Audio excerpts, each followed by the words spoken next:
Freddie Mercury and Brian May's terrible arguments, what breaks bands up. Freddie Mercury frequently clashed with Queen bandmates Brian May and Roger Taylor, the legendary guitarist revealed in a throwback interview. Freddie Mercury frequently clashed with Queen bandmates Brian May and Roger Taylor, the legendary guitarist revealed in a throwback interview. A new documentary tonight illustrates how Freddie Mercury, Brian May, Roger Taylor and John Deacon were brought together to create the global phenomenon that was, and still is, Queen.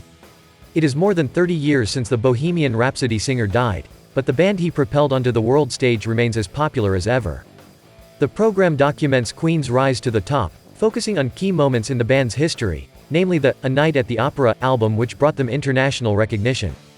The first part of Queen, A Rock History airs on Channel 5 at 9:15 p.m. tonight, and is followed by Queen, Live at the Odeon, one of the band's most iconic gigs recorded in Hammersmith on Christmas Eve 1975. It's no secret that bands clash and have difficulties coming to terms on certain things, with Queen no exception, as Brian revealed in an interview last year. Speaking to Classic Rock magazine, he said, "We were merciless, we said terrible things. It was a struggle. That's what breaks bands up. There were lots of arguments about how much input everybody had. We were like 4 painters with a brush each but one canvas. There was conflict, but we got there." Yet Brian revealed these arguments actually brought the band closer together, and proved instrumental in their success. He continued, "We all influenced each other. That was the secret of Queen. We pushed and pulled each other, mercilessly. We had a family relationship. It wasn't always nice, because families aren't always nice. We sometimes said terrible things, but we got the best out of each other." Brian offered a fascinating insight into the dynamics of the band during the interview, explaining that Freddie would often act as a diplomat, ensuring that the show did indeed go on. Despite his bold on-stage persona suggesting he might have been the one at the center of the arguments, Freddie managed to help feuding Brian and Roger resolve their issues. Brian said, "We had big dreams. We wanted it all, and we felt we had what it takes. It's funny because if it had been just me and Roger, we would never have stuck together." He said that despite being so well aligned in some respects with Roger, there is not a single subject we don't have opposite opinions about.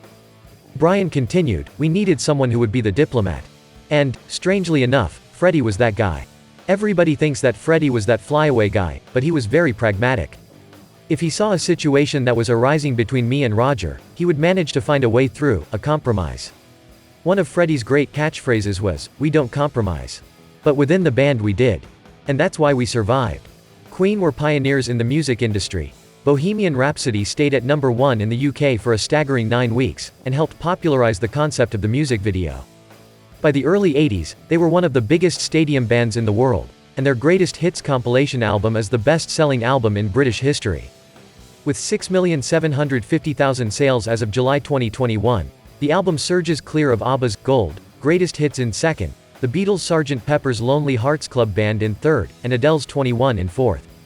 Such was Queen's global domination that their 1985 Live Aid concert is widely considered the greatest in rock history, and came just a year before Freddie's last performance with the band at Knebworth.